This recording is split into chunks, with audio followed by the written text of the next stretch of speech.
Um, da-da-da-da-da-dum. Da-da-da-da-da-dum. Da-da-da-da-da-dum. Da-da-da-da-da-dum.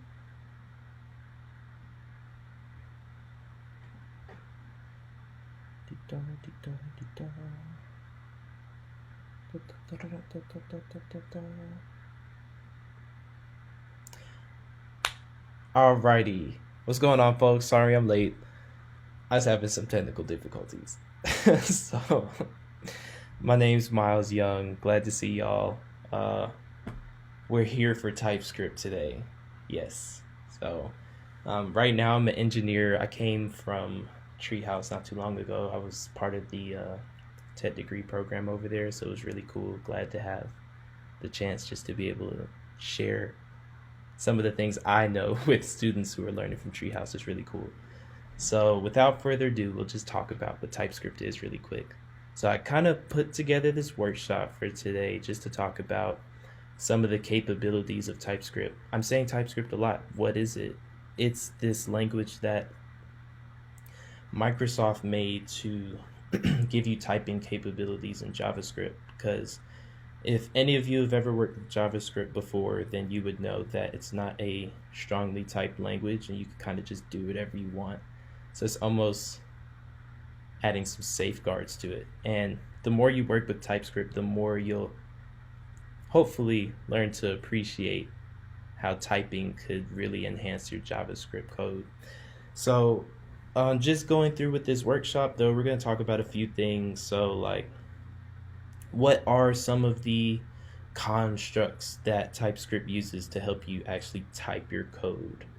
And when I say type your code, what I'm saying is if I make a variable and it's supposed to be a string, then it's gonna be a string. Long story short, so we could rely on that and we could expect that using TypeScript for sure. We get to check out some cool features that we're using in our IDE.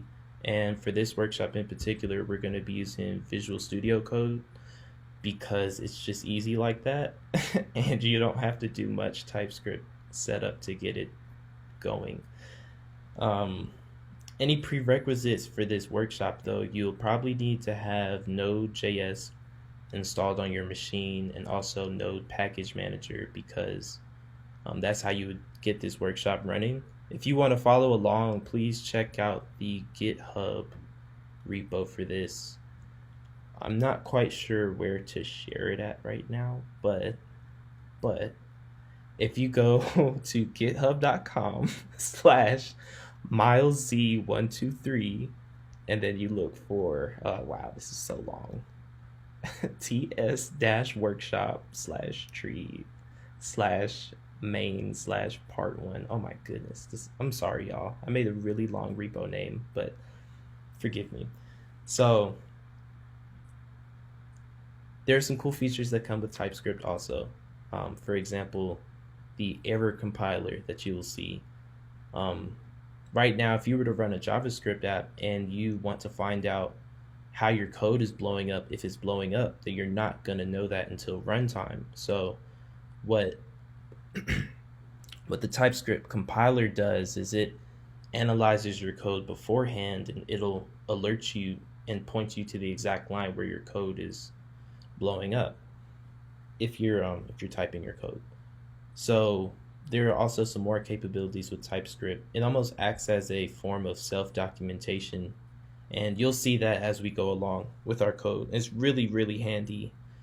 There are some errors that'll show up. Let's say if you have some type mismatch errors or something like that, then they provide some pretty handy messages to help you get that straightened out.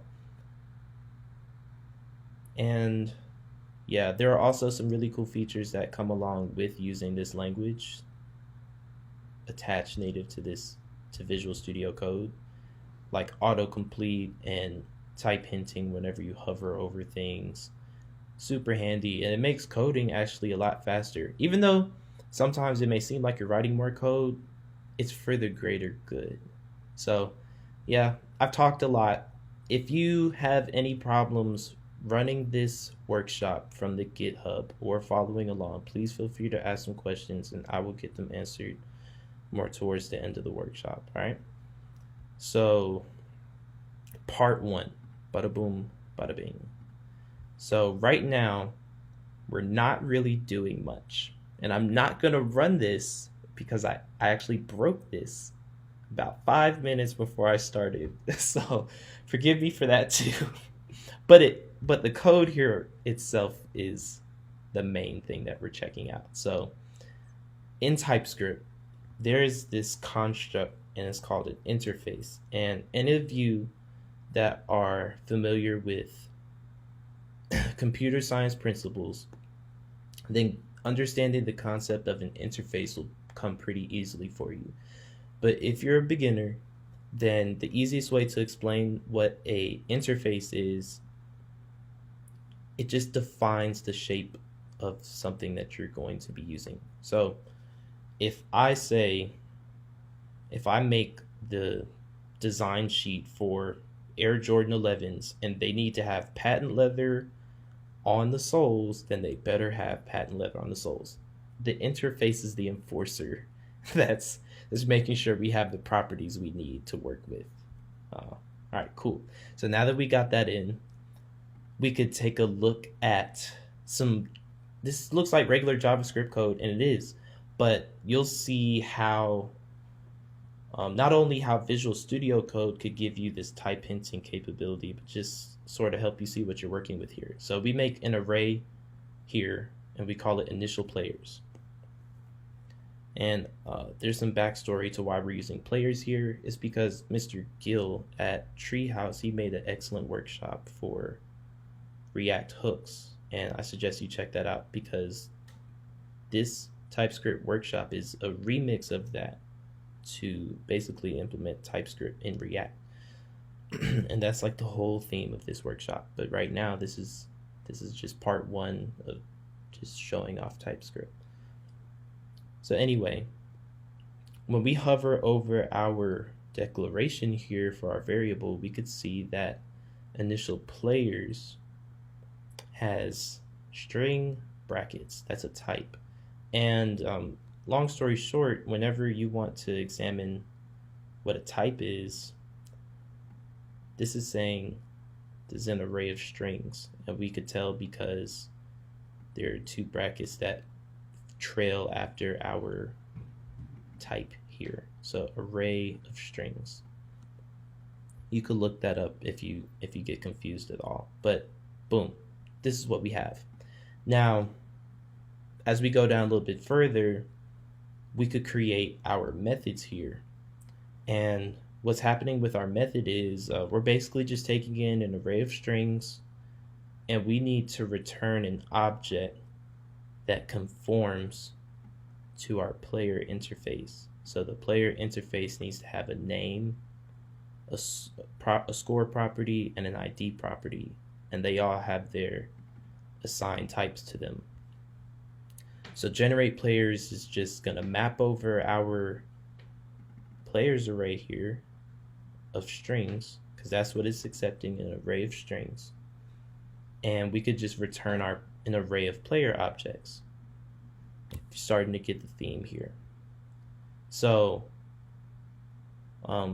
if you're looking at functions and you want to declare a return type, let's just say I take out the type for now, right? We're starting to look a little bit more like regular JavaScript, but generate players could still infer what type we're returning here. So it doesn't say player anymore, but it'll describe the shape of the type that we're returning, the shape of the object that we're returning. So it's pretty handy there. So we're gonna just press Control Z to add our player array type back.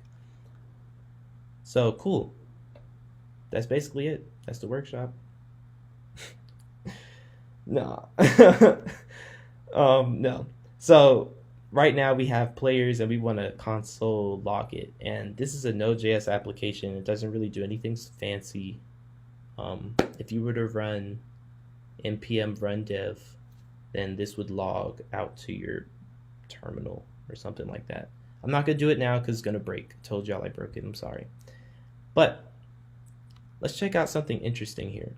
So we said in our generate players function that we need to pass in an array of strings in order for this stuff to work.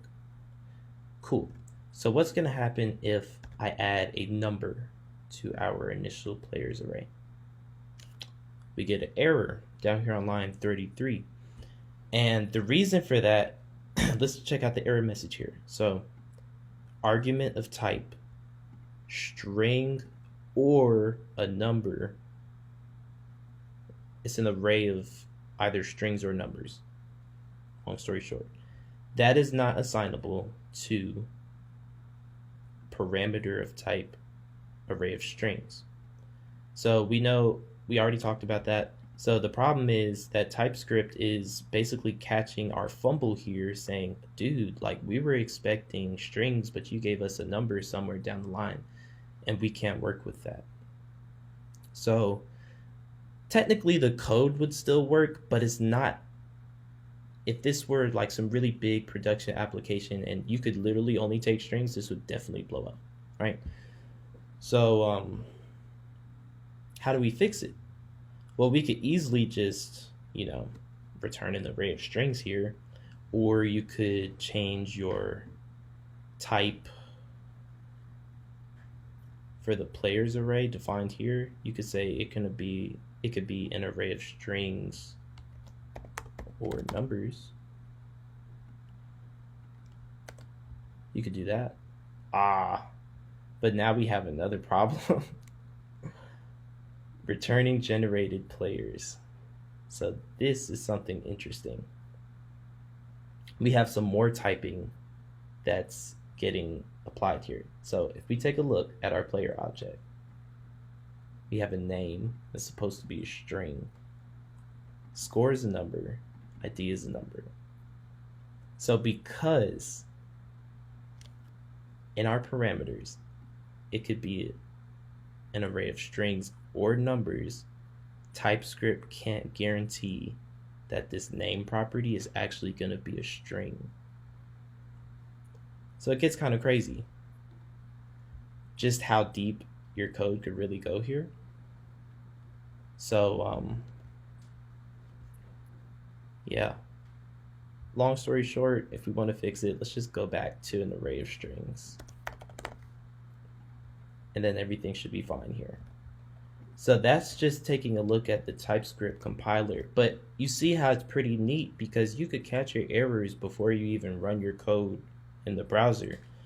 And it's super helpful because if you're able to catch your errors before running the code, you could knock out a whole bunch of issues if you're running something in production that's being served to a lot of users, right? So that's important.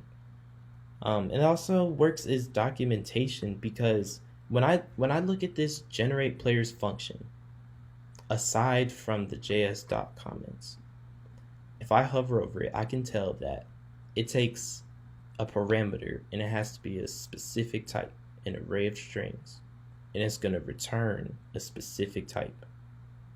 And you could tell that by, this arrow, and it's saying it's returning an array of players. We could define what our player type is, and we could add to it whenever we want. We could take from it. We'll just have to adjust our parameters at that point. But it's super descriptive, and it's almost as if you can't go wrong.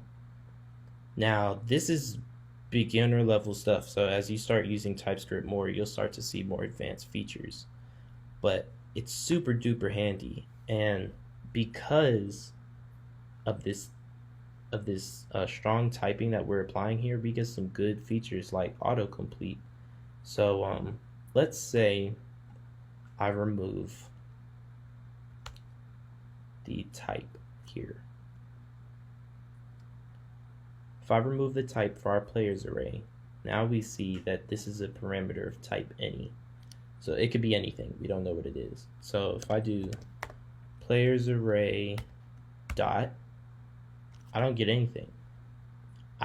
I have to think about what it is that I'm passing in, and then I have to access whatever methods that are available for that specific type.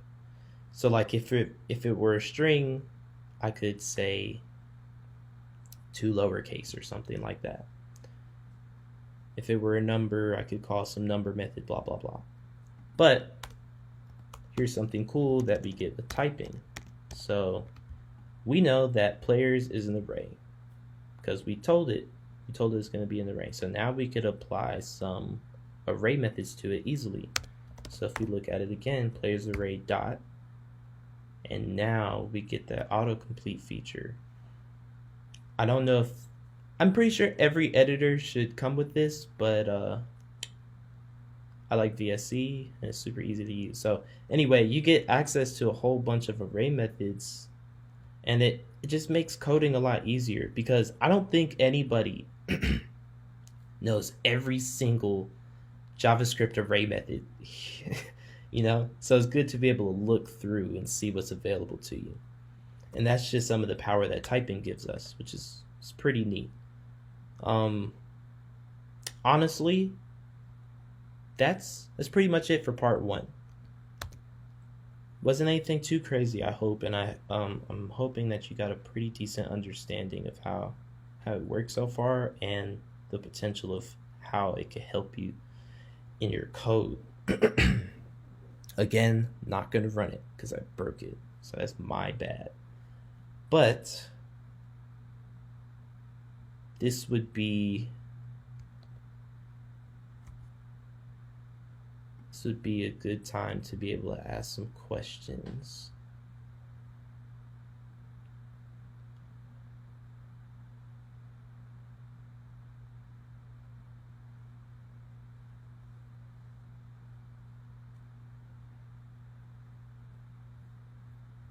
And give me a second because I have to get adjusted.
My bad, y'all. Give me a second, please.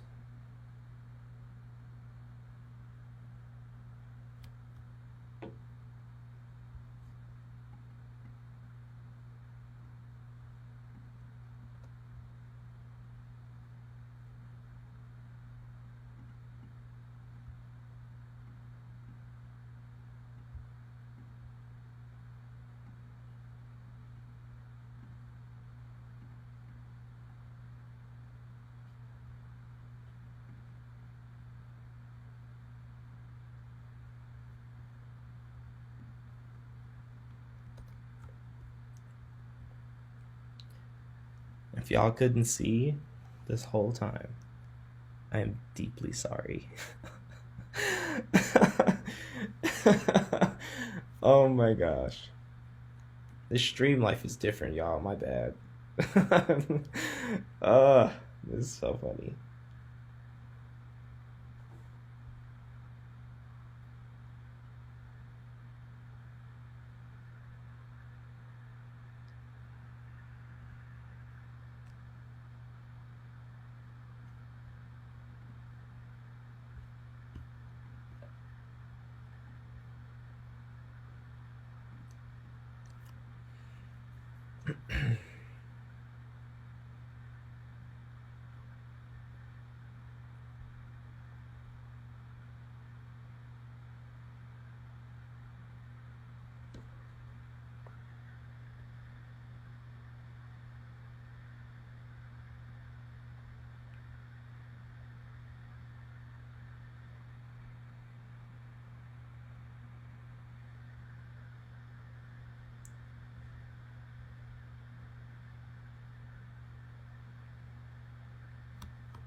Let's take a looky here.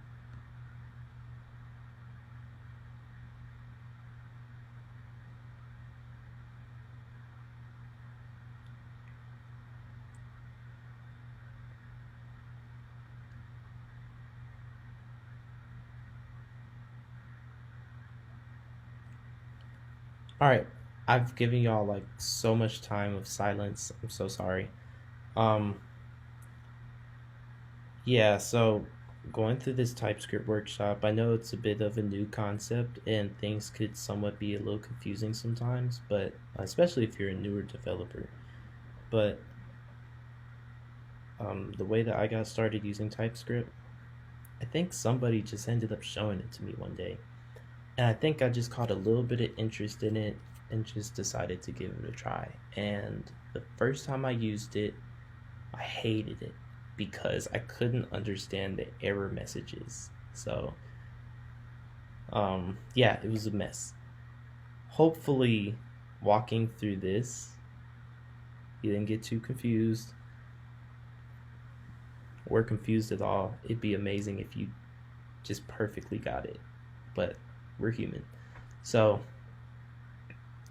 if you would like to continue on just learning a bit more about TypeScript, the part 2 of this workshop is going to be done in React. And if any of you are familiar with React, it's just a framework that's like freaking awesome and I love it. And it's super widely used by a plethora of companies, so you'd be pretty well off if you knew React. And like I was saying, Gil, Treehouse instructor, he made a workshop for learning React hooks. And I think that's what the workshop is called, React hooks. If you go through that, then you'll get the gist of what part 2 would be, which is essentially implementing TypeScript into React. And when we step over into React world using TypeScript there, things get much more powerful.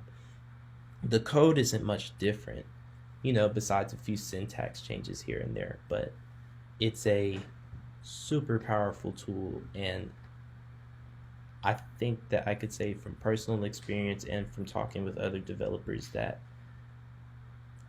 implementing TypeScript in your code is not only super helpful for other developers to read and implement, but it also makes for a better developer experience because of some of the features that I just showed you, like autocomplete and type hinting and the documentation portion. And you could catch errors in your code. Deep down in your code, TypeScript will still find errors for you, which is great.